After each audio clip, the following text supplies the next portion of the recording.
as we worship this morning. It says in Psalms 145 verse 3, Great is the Lord and most worthy of praise. His greatness no one can fathom. So tunay nga na napakabuti ng Panginoon sa buhay natin. So let us set aside all the worries this morning and let us focus in worshiping God. Amen. Come on, let's clap our hands.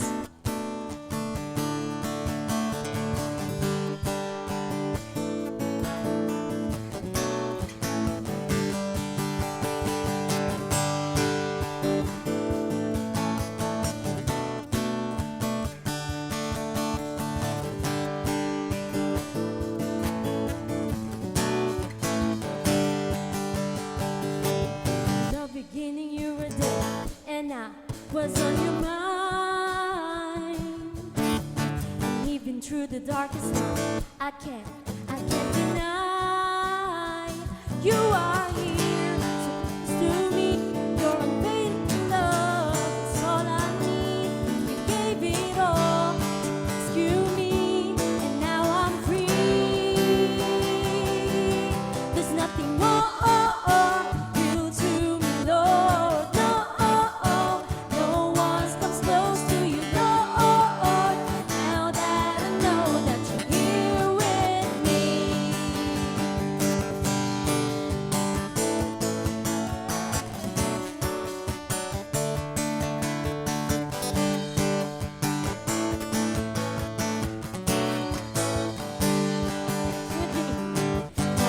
Keep it all inside. Your love is pouring out. And every second I'm alive, I'll shout it loud.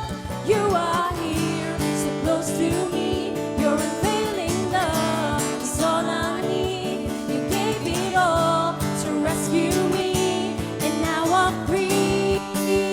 Yeah. There's nothing real to me, Lord. No one's as close to you, Lord. Now that I know that you're here with me, there's nothing real to me, Lord. No one's as close to you, Lord. Now that I know that you're here with me, I'm gonna shout.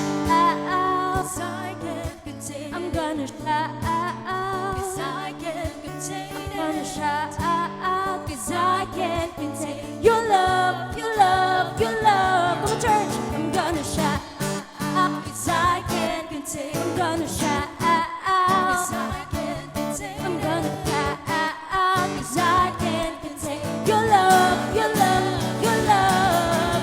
I'm gonna shout, 'cause I can't contain. I'm gonna shout.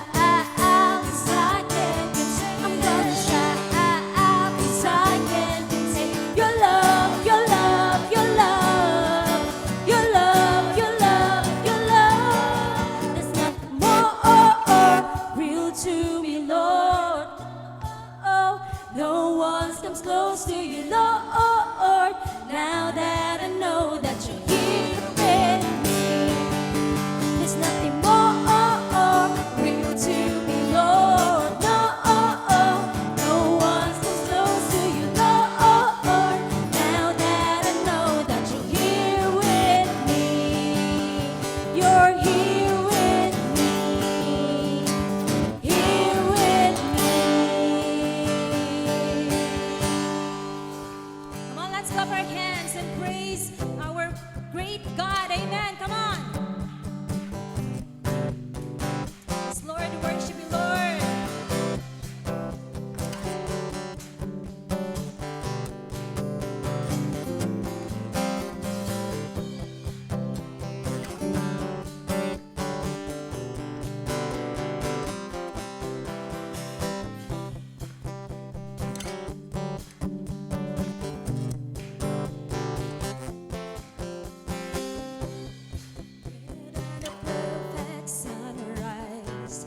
Greater than the oceans deep, greater than the highest mountain.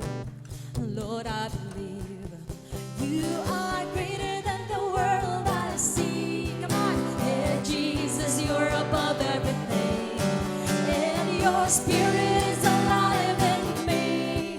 Yeah, with you I can do anything. You're greater. You're greater.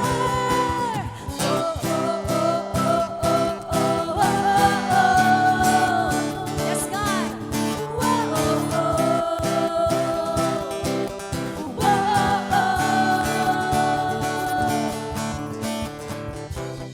Greater than all expectation, greater than my wildest dream, far beyond my comprehension.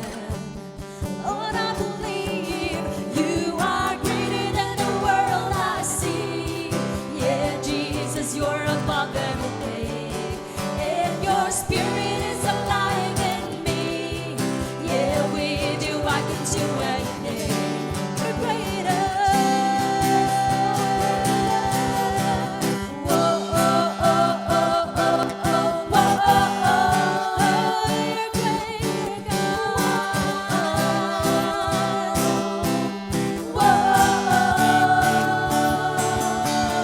There is no one like you. No one can compare to. Jesus, you are greater than everything. There is no one like you. No one can compare to.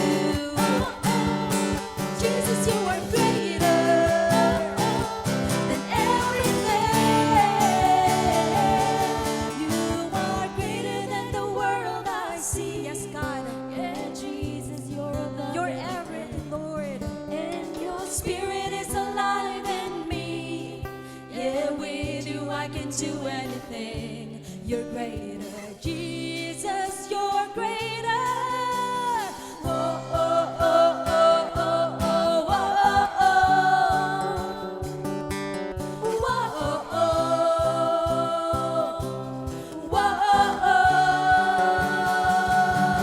There is no one like you. No one can compare to.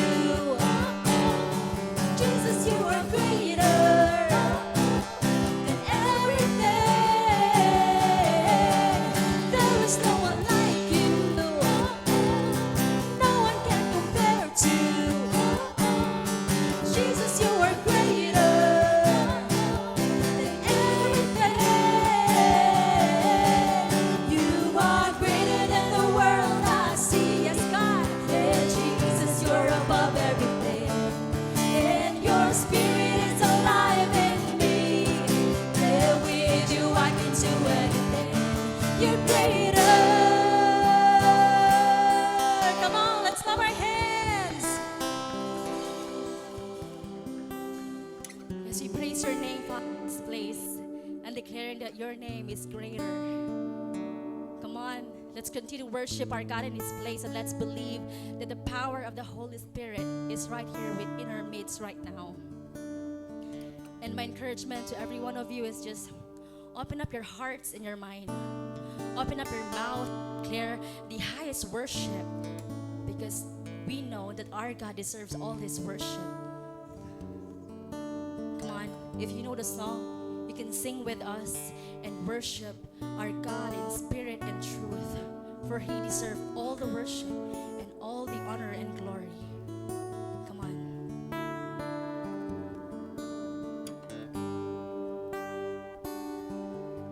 From darkness to light, from death into life, His grace changes everything. Yes, Lord. From broken to whole, stay to whiter than snow. His grace changes everything. His grace changes everything. Come on, sing it out. There's no sin too great. There's no pain too deep. The cross declares it is done. Yes, Lord, we believe. There's no shame too real, and that His love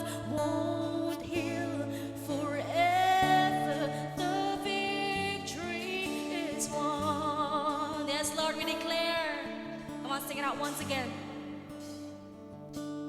He has broken the chains. He has conquered the grave. His grace changes everything.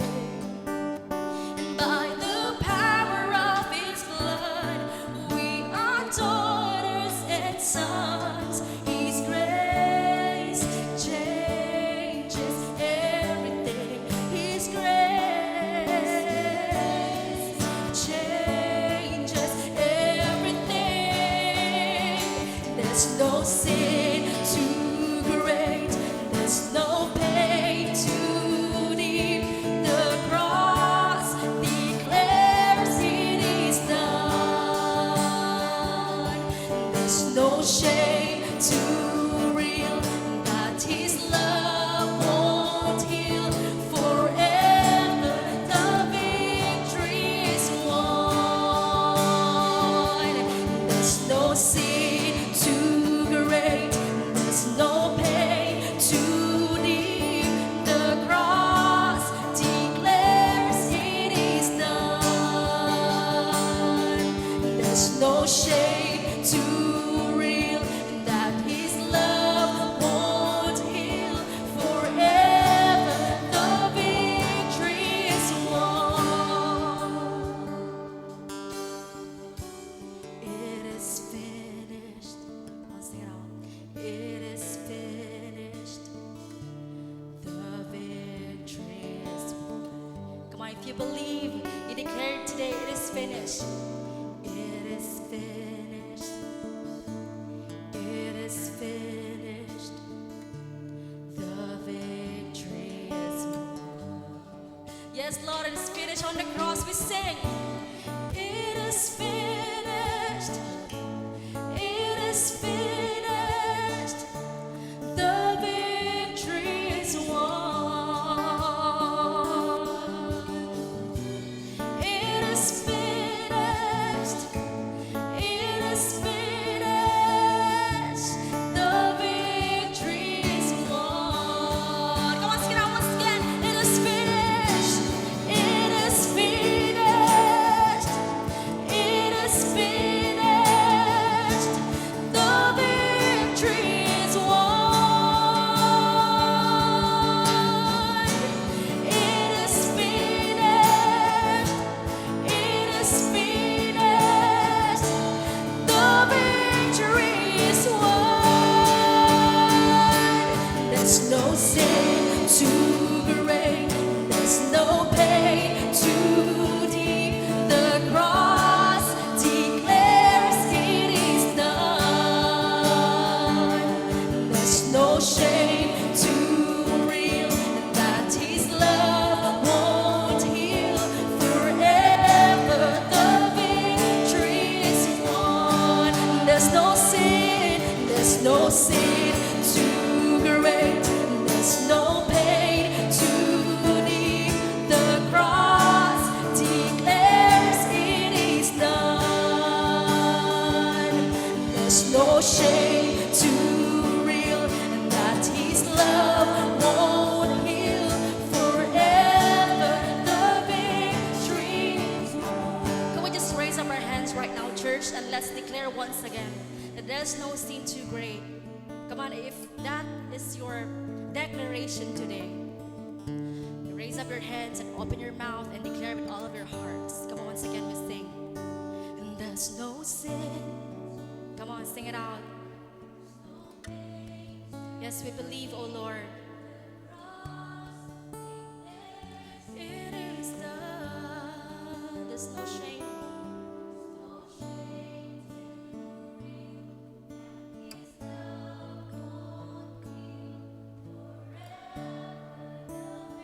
Come once again, say forever. Forever.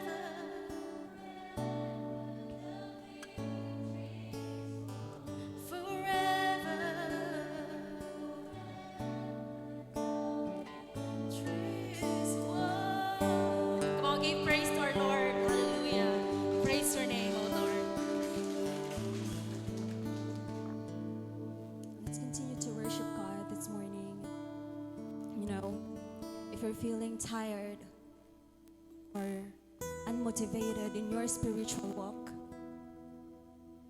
or you've been struggling to keep your enthusiasm in serving God, then this is the right time to ask God, the Holy Spirit,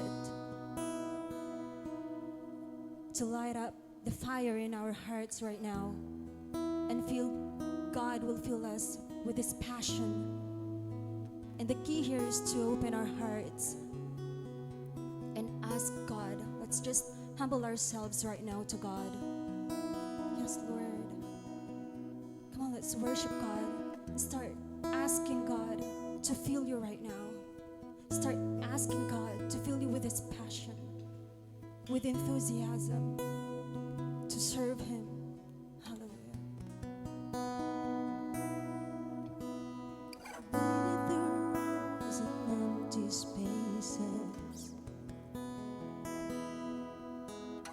lifeless hearts without your grace. Out of self to see your goodness, to rise and come to life again. You won't leave us in the shadow. Nights are long, but morning comes. Like the dawn, you break the darkness. You're shining, shining like the sun. You take a little fire and make it a roaring flame. You revive our souls and make them burn again. You take a little fire and make it a roaring flame. Light our hearts up like a furnace burning for your name. You burn brighter, so we burn brighter. Shine within these broken vessels. Oh, let your power fill this place. Oh, send Spirit, by your Spirit send revival. Your presence set our lives ablaze. Your presence set our lives ablaze. You take a little fire and make it a roaring flame. You revive our souls and make them burn again. Oh, you take a little fire and make it a roaring flame. Light our hearts up like a furnace burning for your name. You take a little fire and make it a roaring flame. You revive our souls and make them burn again. You take a little fire and make it a roaring flame. Light our hearts up like a furnace burning for your name. You burn brighter, come on, so we burn brighter. You burn brighter, so we burn brighter. Let our hearts reflect your light. Our light testify. You burn brighter. Oh, you burn brighter. Come on, let's speak out. Let us open our mouth right now and raise our voice. The glory of your name. You burn brighter, so we burn brighter. Let our hearts reflect your light. With our lives we'll testify. You burn brighter.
truly worship you, God.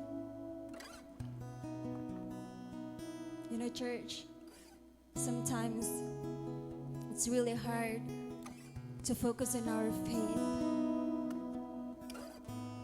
But listen closely as the Bible offers guidance and encouragement to stay passionate and committed in our faith. As it says in Romans 12, verse 11, never be lacking in zeal, but keep your spiritual fervor serving the Lord. You know, in our daily lives, it's really easy to become tired and lose our enthusiasm, whether it's in our jobs, in our relationships, or even in our spiritual walk. But Paul's word in Romans 12, verse 11, call us to live differently. He urges us to never lose our zeal, which means we should always be excited and full of life for God. He also tells us to keep our spiritual fervor, which means keeping our spirit strong and always on fire for God. So church, let us take this message to heart, because we're carrying a light right now. It's a flame in our hearts that we need to keep it burning brightly. Amen. Let's take this message to heart and ask God to give us the passion to live out our faith each day.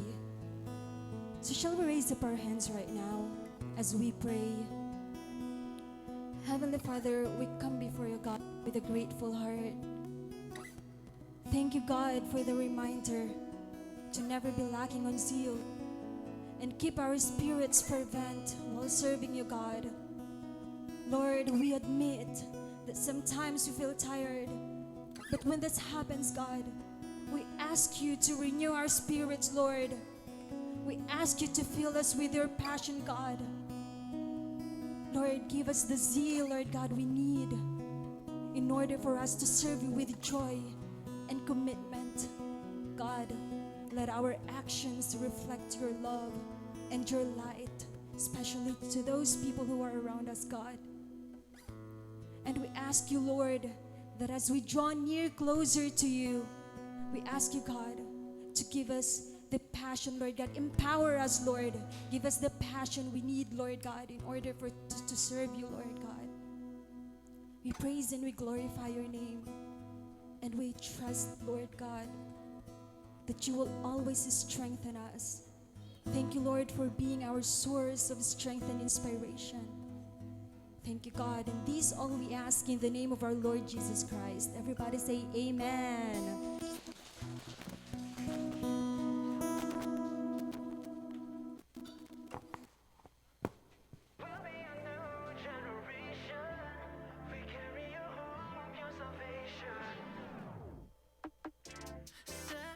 Apart from darkness, brought into your light, yeah, yeah. We who once were lifeless were made alive with Christ. No longer bound in the night, living free to go and follow your way. So we'll say yes, we will go follow your will. Let your kingdom come and let your will be done.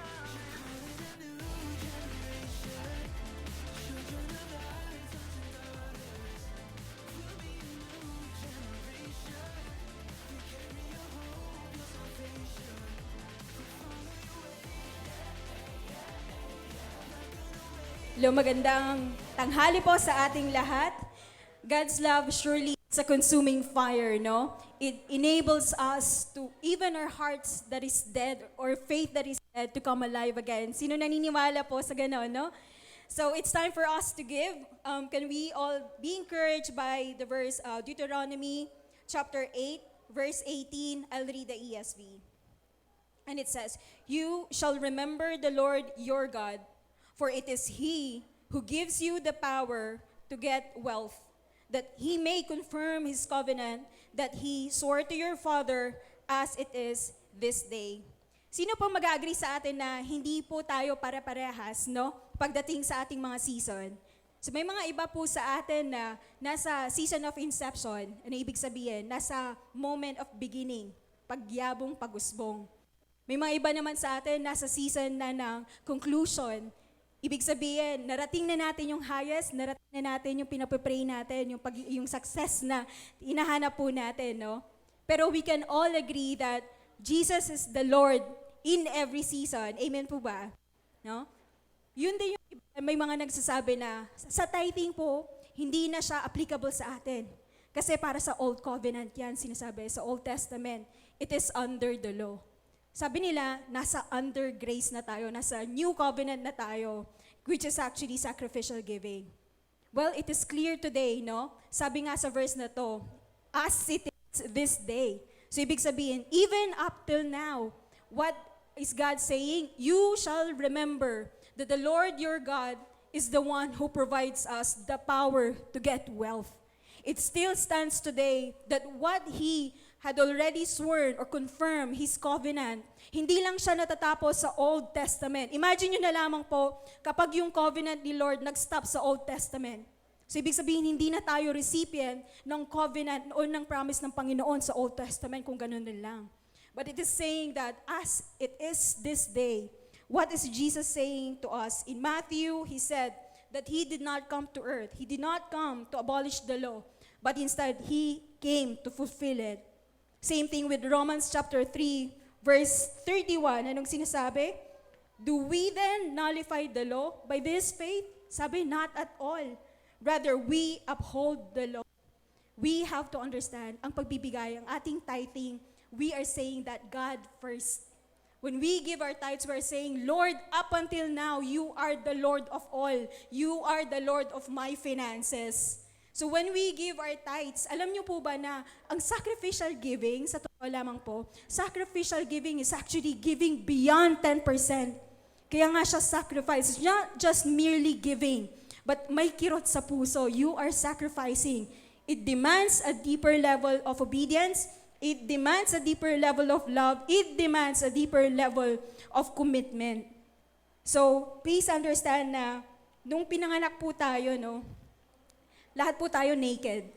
Walang ni isa sa atin pinanganak na may ginto na at pilak. Wala kahit isa man pinanganak na meron na pong trabaho. Wala po. Lahat po, may mga iba siguro na pinanganak na mayaman, but that's not the baby's doing. It is either the parents doing or the ancestors doing. So ibig sabihin, nung pinanganak po tayo, wala na kahit material na bagay na meron tayo. It is God who added everything. It is God who provided the shelter. It is God who provided the food. It is God who provided our education. It is God who provided our businesses. It is God who provided everything. So definitely, He deserves as well the best. He deserves our worship. He deserves all. Amen po ba? And so when we give our tithes and offering, no, it only means to say one thing. It's either Old Covenant, Old Testament, or New Testament. It's just reminding that you shall remember it is the Lord who provides and gives us the power and the ability to produce wealth.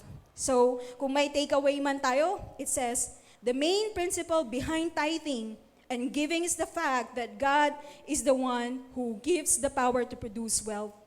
Our money doesn't have a hold on us because we realize that Jesus is the Lord of our finances. So it would be our natural response now to an overwhelming expression of God's love for us in the gospel. So, manalangin po tayo. Maraming salamat for this revelation, Lord God. We thank you for such covenant that it did not end in the Old Testament, but it will continue forever. Your word is holy. And so we take it seriously, Panginoon. As we check our lives today, maraming salamat, Panginoon, na lahat ng meron po kami ay galing sa iyo. Maraming salamat for choosing us as good stewards, Lord God. Maraming salamat, Panginoon, na kung may mga pagkakataong hindi kami faithless po kami, lagi mong binabalik po kami sa presensya mo, Lord God. Maraming salamat for helping us to be faithful in our giving. Lord, may mga iba sa amin po na nagpe-pray hanggang ngayon, Lord God. Help us to always in faith and by faith. Alam namin that you are continuously moving in our lives. You are continuously moving until its completion. So maraming salamat knowing the assurance that you are the Lord over all. And so we lift up to you our tithes and offering, Lord God. Please bless our resources, Lord God. Continuously humble our hearts to be in obedience. Help us not to justify our disobedience, Lord God, but instead align our hearts always to be in your heart as well. With that, we thank you, Lord God. We honor you in Jesus' name. Amen and amen. So meron po tayong mga envelopes where you can give your tithe. And if you also wanted to transfer via GCash, i-scan nyo lang po ang QR code. And at the same time, meron din po tayong mga bank accounts like Metrobank, meron din po tayong BPI. And we continuously knock in your hearts, no? If you want to continue to partner with our campus missionaries, please do so as we are reaching out the campus. So smile as a give, God bless us all.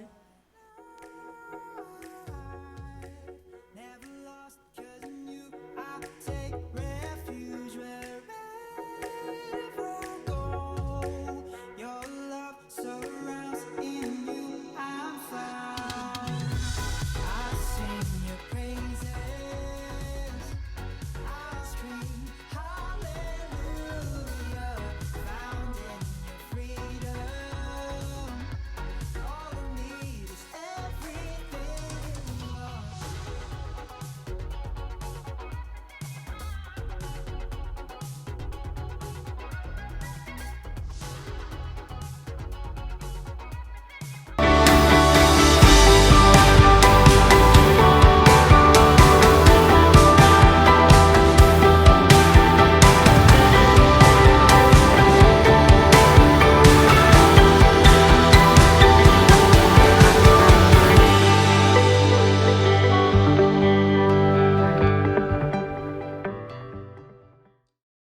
Good morning, everyone. Welcome to Victory. Welcome to our 11 a.m. service. I am Chris. I am one of the campus missionary, and it's my privilege to end our series, Walk With Me.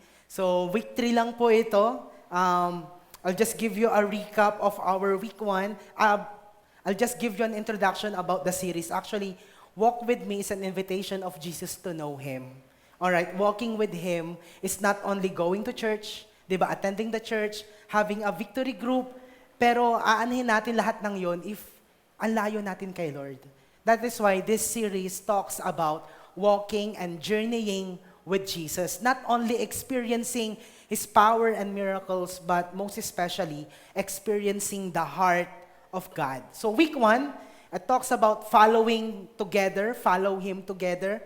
We as Christians, we need to follow Him together. Second one is life together. Yes, maraming tayong mga masasayang moments, di ba, sa church. Pero dumarating pa rin talaga yung moments na wherein there are disappointments, di ba? There are misunderstanding with one of us, with each one of us. Pero ang importante pa rin dito is we learn how to forgive one another and walk in unity with God. And we are now down to our week 3. We're gonna talk about mission together. Na as we journey with God, di ba, may importante tayong mission na kailangang gawin. It's not about the thing that missions that we usually talk, pero ang pag-uusapan natin dito is personally, ano yung pwedeng ipagawa sa'yo ni God, at pag pinagawa ni God yun sa'yo, susundin mo siya. But can I just invite everyone to close their eyes and let us pray together. Lord, maraming salamat po sa araw na itong ginawa sa amin. Lord, I am praying, God, that your Holy Spirit will just consume us and fill us. Lord, I am praying, God, that it is you who always gives the knowledge and the wisdom. It is you who always, God, encourage us. Lord, and I thank you right now. We acknowledge you, Lord God, right before the midst of everyone, Lord. Maraming salamat po. All of this in Jesus' name. Amen. Amen. Kaya just flash a smile to the closest person sa katabi mo ngayon. Mag-good morning ka naman. Baka hindi pa nakaka-receive ng good morning yan, okay? Masaya maka-receive ng good morning sa text or chat, pero mas masaya ang good morning dito sa church. Tama ba? Ayan. So just flash a smile and just say good morning. Sino dito na-try niya or naalala niya pa yung NSTP. May NSTP pa ba kayo? Nung college? Meron pa? Sinong naka-experience ng NSTP? Yan. Anong usually ginagawa natin sa NSTP? Walis. Ano pa?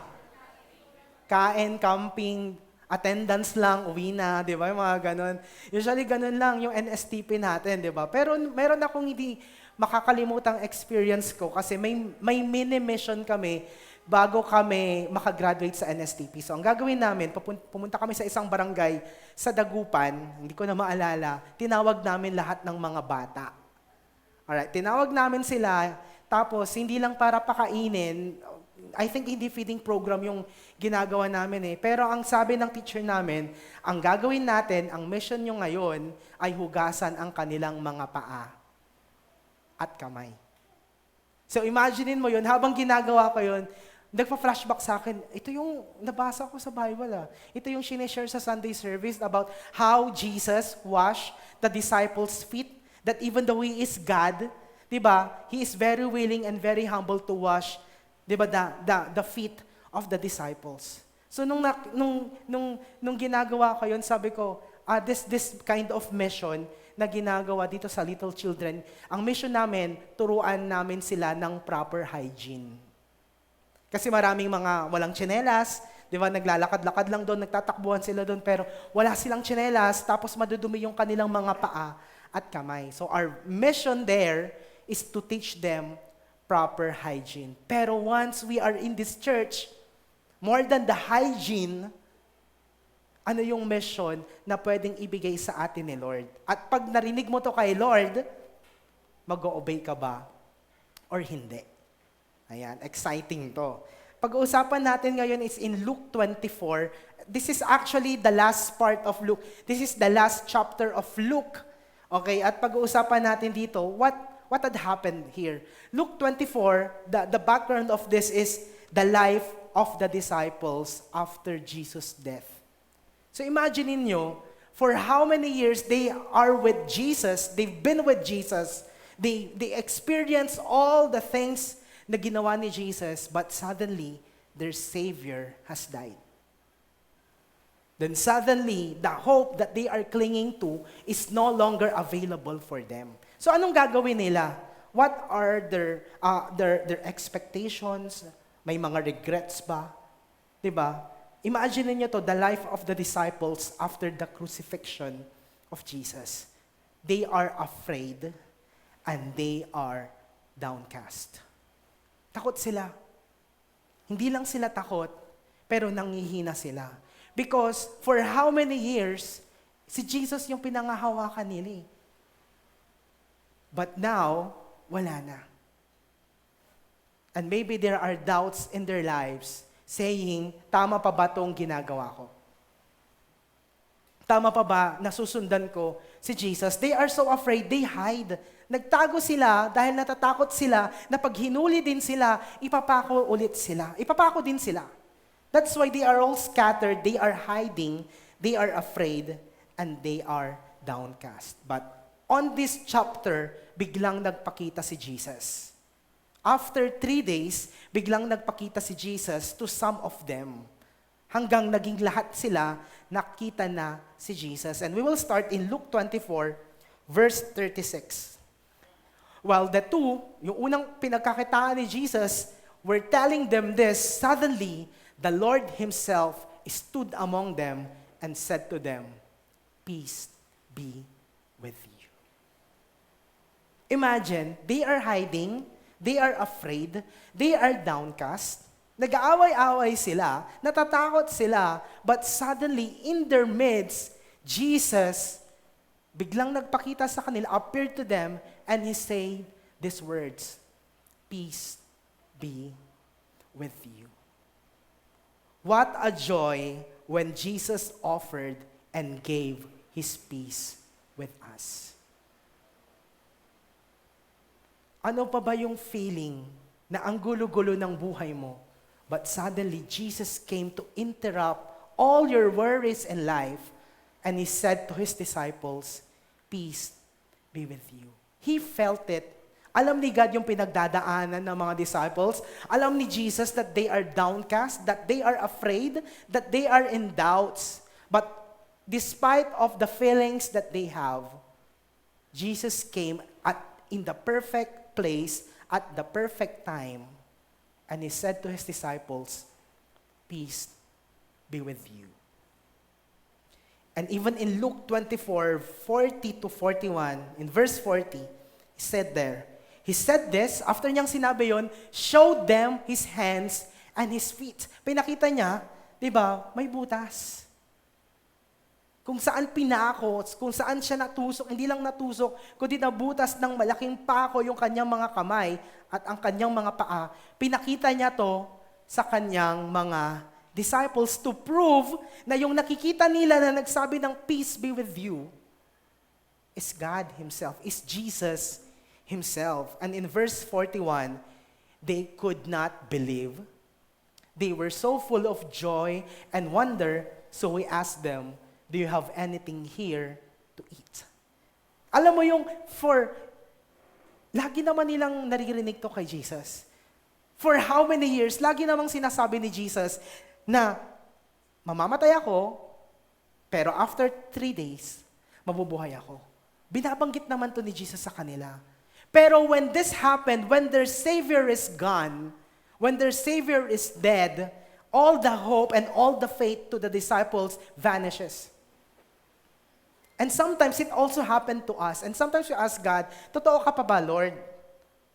Or maybe other people are telling you, your God is dead. Ba't ka pa nagsisimba? Hindi naman totoo si Lord na sinasamba mo. Why are you still believing on Him? And sometimes, pwedeng mangyari yan sa'yo and you began to doubt. And even not hearing it to other people, minsan even yourself is telling you, your God is dead. He is not answering your prayer. Remember, di ba, nag-ask ka kay Lord na Lord, dapat makapasa ako dito. Pero nakapasa ka ba? Di ba hindi? Di ba pinag-pray mo kay Lord itong taong ito? Di ba? Pero ano nangyari? Di naman siya na-save. And sometimes, ang pinakamatinding kalaban natin is doubt from ourselves. Because sometimes we felt Jesus is dead and He's no longer answering prayers. But the disciples here, they could not believe it, but when they heard the very words of God, of Jesus telling them, "Peace be with you," after that, anong nangyari sa kanila? They were so full of joy and wonder. Imagine this, church.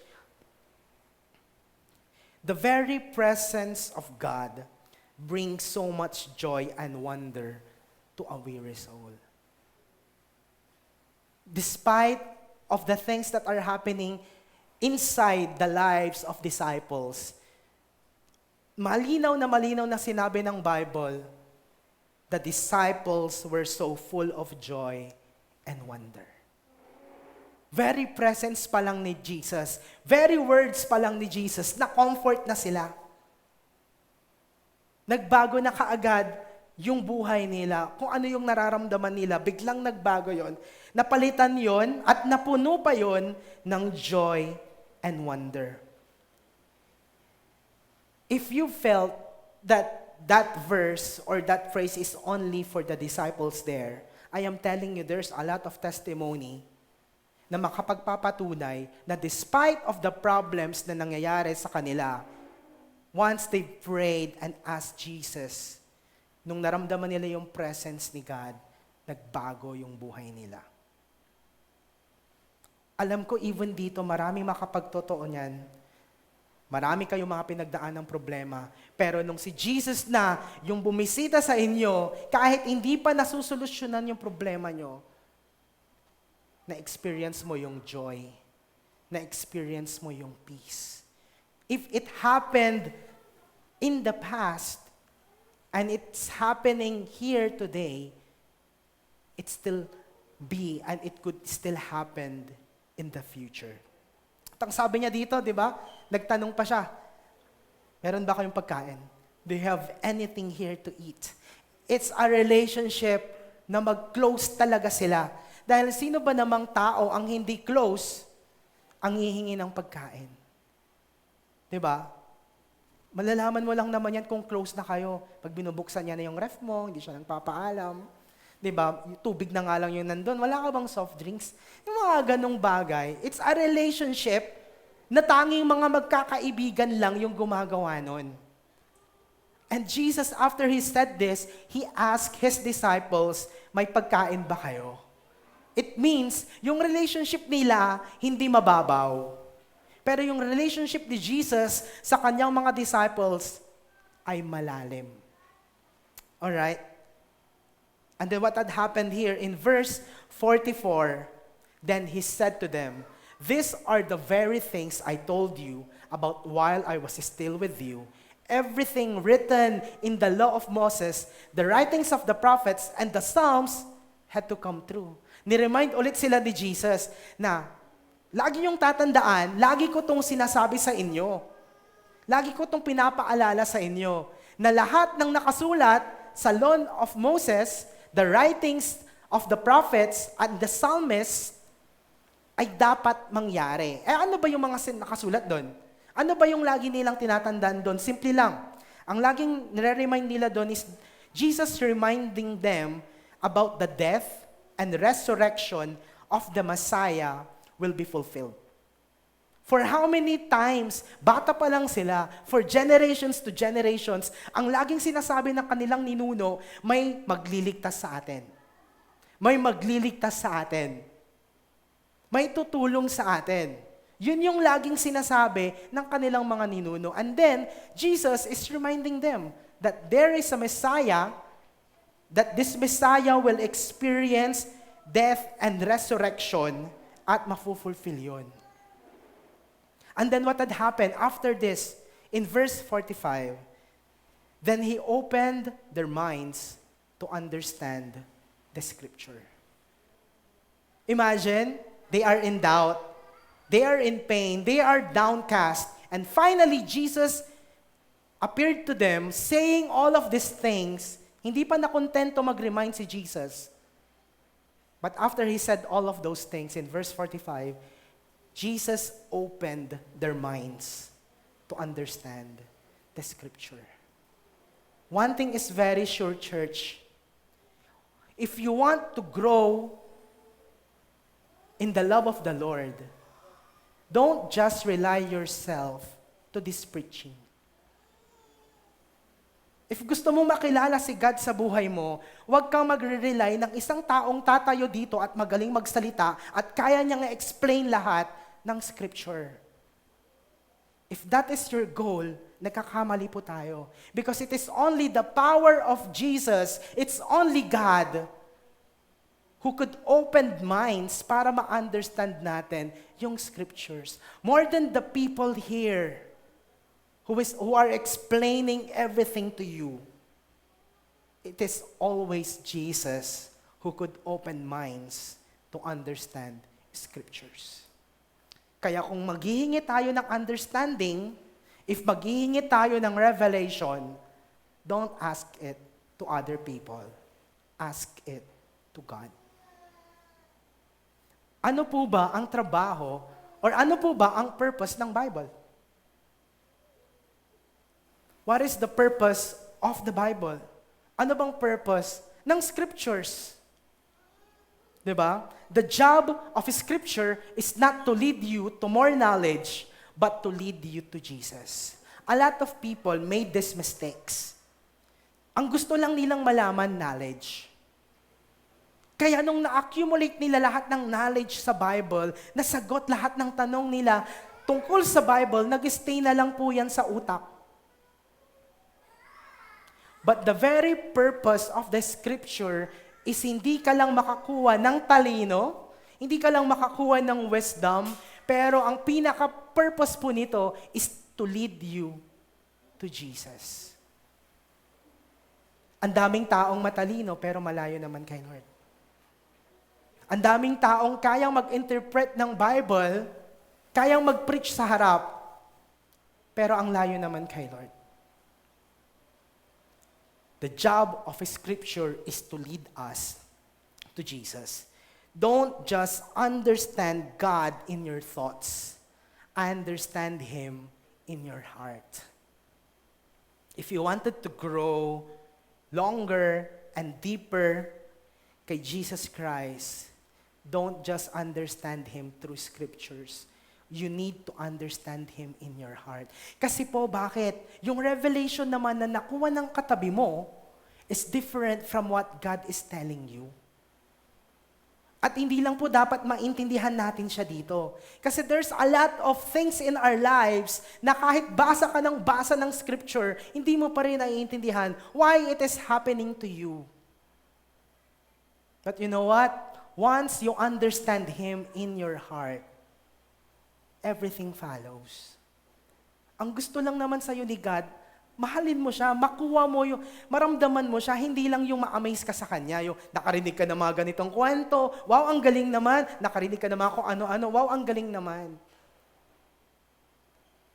But you know what? God wanted you to understand Him in your heart. Kaya nga po minsan, di ba, nagko-complain tayo kay Lord.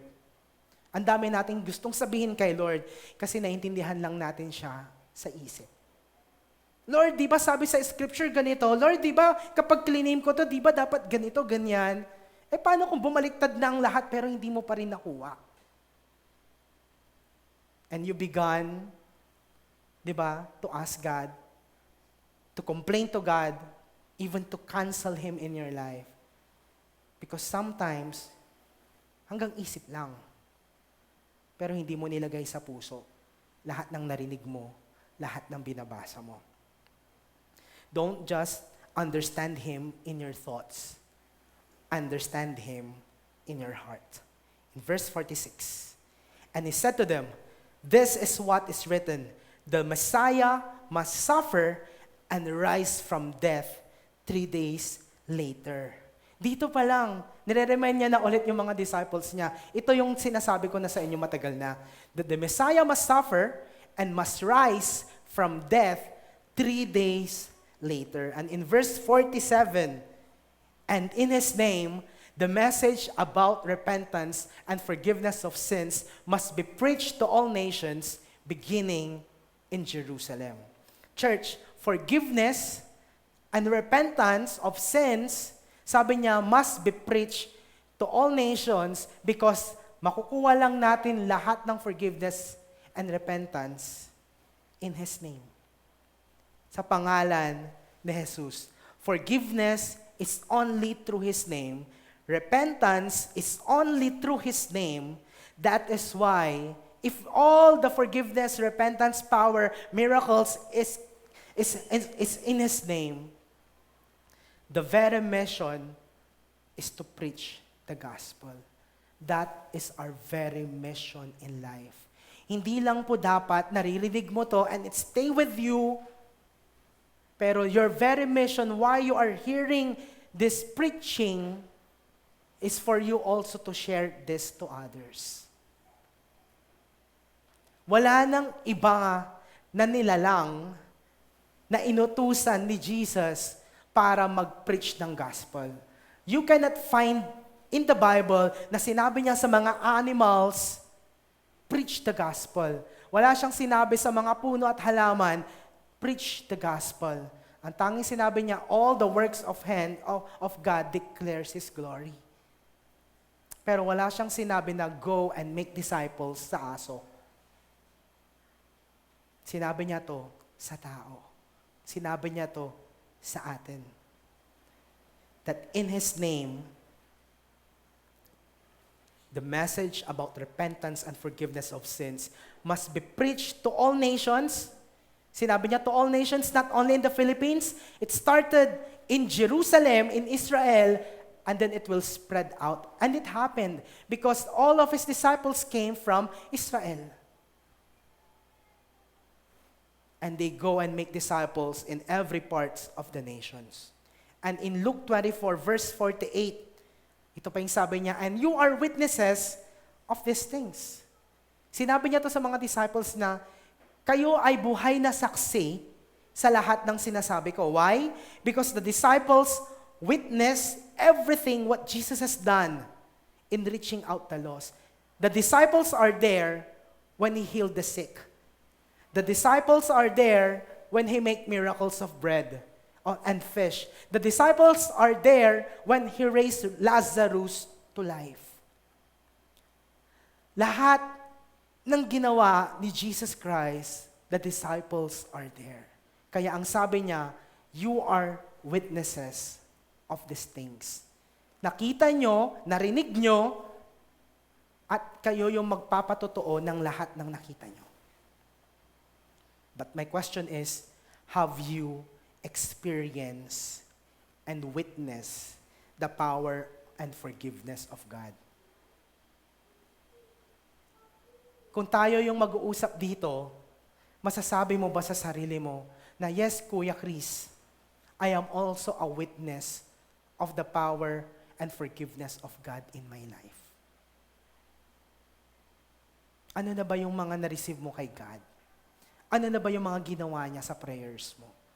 Ano na ba yung faithfulness niya sa'yo na kahit hindi mo deserve, binigay niya sa'yo? Once, may naalala ka doon, kahit maliit man yan or kahit malaki, yung na-experience mo kay God, you are a witness of these things. At hindi lang po yun magtatapos sa pagiging witness mo kay Lord. But God wanted you to share everything that you have also learned from Him. Every time na makakakita po tayo dito ng empty chairs, especially dito sa harap, it means kailangan nating i-preach yung gospel. Every time na makakakita tayo dito in our services na hindi puno tong mga upuan na to, ibig sabihin, kailangan pa rin nating i-preach yung gospel. Kahit na puno na ito, every services, wala nang mga upuan, I'm telling you, kailangan pa rin nating i-preach yung gospel. Why? Kasi ilan lang bang capacity nito per service? 100? Sabi mo na 3 services, 100, 100, 100, 300 lang. Ilan po ang population natin? Ilan ang population ng Pilipinas? Ilan pa po doon ang hindi kilala si God? Don't be overwhelmed. We just need to be faithful even in one. But our mission is this. We need to preach the gospel for the gospel, by the gospel. Wala na pong iba. Because the only salvation to your loved ones, wala na pong ibang pwedeng makapag-save sa ating mga mahal sa buhay, kundi yung gospel ni Jesus Christ. Wala nang iba. There's no other way para sabihin mong gusto kong makasama sa langit yung family ko. There's no other way for them to be in heaven or to be in Christ or to receive salvation. The only way for them is kapag narinig nila yung gospel at tinanggap nila si Jesus sa kanilang buhay. We're talking about mission together. We have a mission as a church.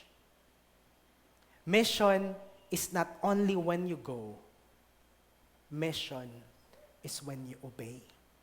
Kasi maraming taong willing to go, pero hindi naman nag-obey. Obedience. Obedience lang po ang gusto ni God. Because once we say, yes, Lord, use me, mold me for your glory, that's obedience. At ito yung gustong mangyari sa atin ni God as a church. We need to obey Him in order for us to go in a mission with Him. Can we just all stand up on our feet and we will pray? A lot of things Jesus is telling the disciples. They are overwhelmed actually. Hindi sila makapaniwala. Hindi sila makapaniwala na buhay pala. Hindi sila makapaniwala na yung Savior nila ay muling nabuhay. And a lot of things happened here. And Jesus knew na nagulat sila, na na-overwhelm sila.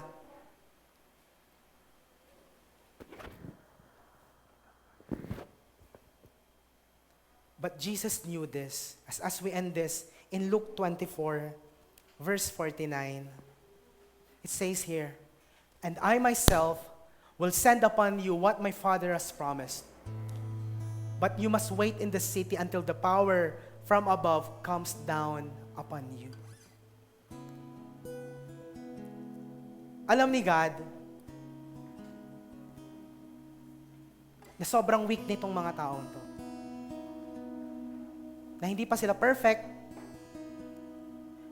And Jesus knew that kahit kasama niya na itong mga disciples niya na to, for more than 3 years, takot pa rin sila. Ashamed pa rin sila. Alam niyo kung ano yung mga nararamdaman natin ngayon? Bakit ayaw natin mag-share ng gospel? Possible na yun din naman talaga yung nararamdaman ng mga to. But Jesus said, He will send a helper. He will send the Holy Spirit to them for them to be able to share the gospel to other people. But Jesus said here, "But you must wait. Wait in the city until the power from above comes down upon you." And Luke 24 ended there. Here comes Acts. The book of Acts. Where the disciples are waiting for the Holy Spirit to come. And this time around, this morning, we gonna ask for the Holy Spirit. For those people here na bago ka lang and you don't know what is the Holy Spirit, yes, you can receive the Holy Spirit in your life. You can welcome the Holy Spirit in your life. And I'm also wanted to talk to those people who have already received the Holy Spirit in their life long time ago. Maybe when you are still a student, you have received the Holy Spirit. Maybe when you are in a conference, you have received the Holy Spirit and you felt now, parang wala naman na yung Holy Spirit sa akin. I'm telling you, you can still ask. Dahil hindi lang po one time pumapasok ang Holy Spirit sa buhay ng isang tao. But God also refills us with the power of the Holy Spirit. And you can ask again. The disciples are never perfect, but they have asked God for the Holy Spirit. The question is, do you want to receive the Holy Spirit in your life? If you are that person, you wanted to welcome the Holy Spirit in your life because you knew that God wanted you to have a mission to someone, maybe to reach that person, to invite that person, to pray for that person, then this is the best time to be filled with the Holy Spirit. As we close our eyes, may I just invite you, if you are that person, you wanted to be filled with the Holy Spirit, raise your hands, and we will pray together.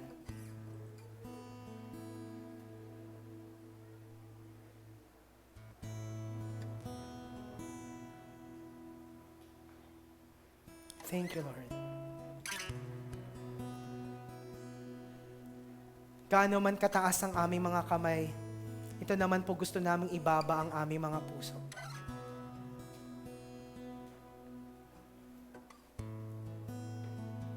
Lord God, we acknowledge your presence. God the Father, we acknowledge your presence. Jesus, we acknowledge your presence. Holy Spirit, we acknowledge your presence. Sa bawat kaguluhan, ikaw yung daan. I know, God, in this stillness of life, or maybe some are in chaos, you are our peace. You know everyone na nagtataas ng kanilang kamay ngayon, Panginoon. If you are that person, can you just ask the Holy Spirit? Hingiin mo ito kay Lord. Kasi hindi ito pumupunta sa'yo nang pupunta na lang siya. Pero pumapasok ito sa buhay mo kung papapasukin mo siya. Kung bubuksan mo ang iyong mga puso. You need to ask for the Holy Spirit to come and fill you over and over again.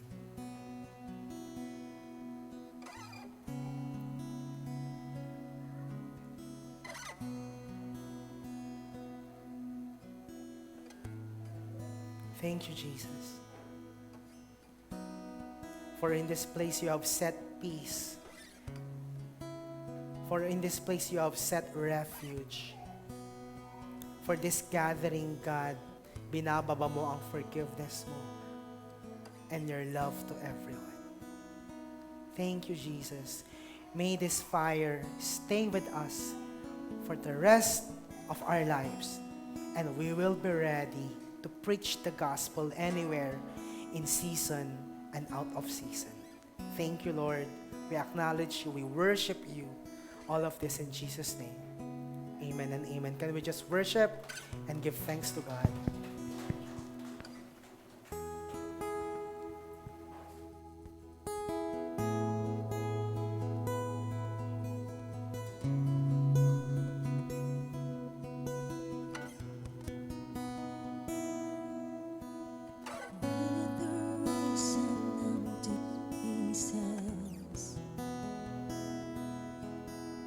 Lifeless hearts without your grace.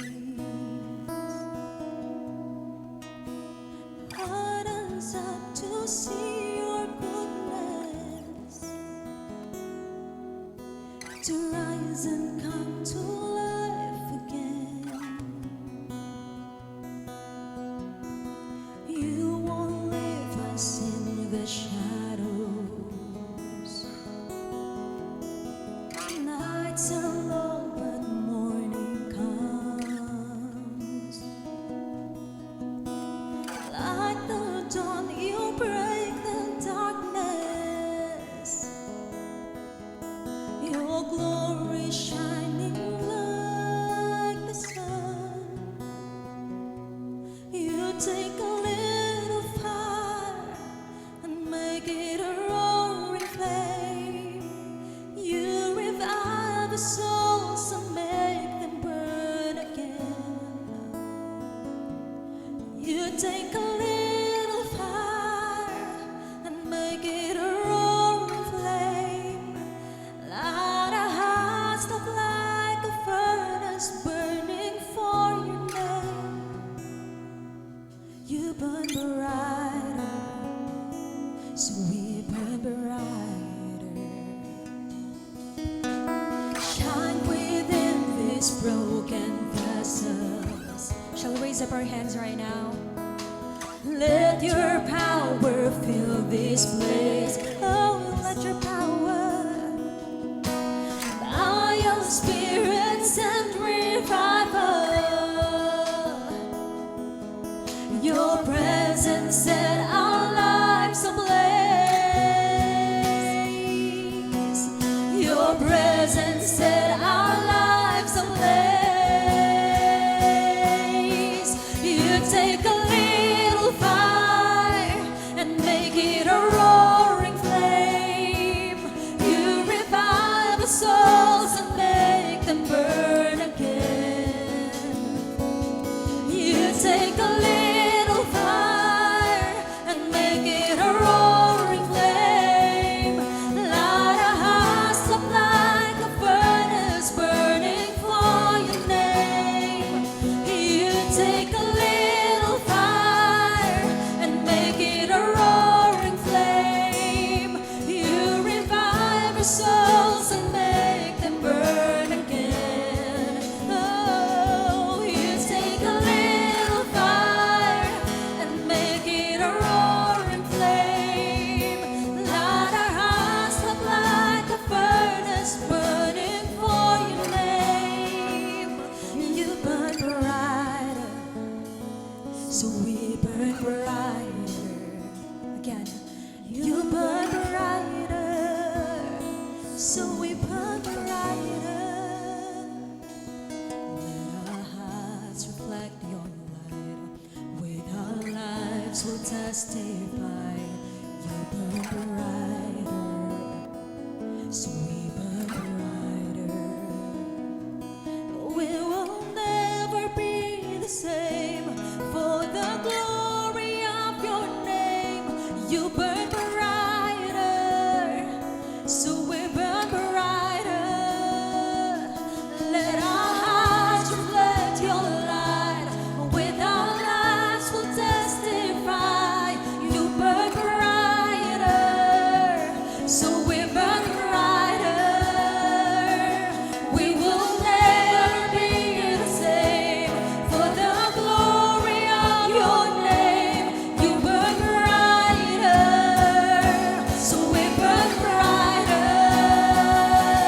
You take a little fire and make it a roaring flame. You revive the souls and make them burn again. Oh, you take a little fire and make it a roaring flame. Light our hearts up like a furnace burning for your name. You take a little fire and make it a roaring flame. You revive the souls and make them burn again. It's God. You take a little fire and make it a roaring flame. Light our hearts up like a furnace burning for your name.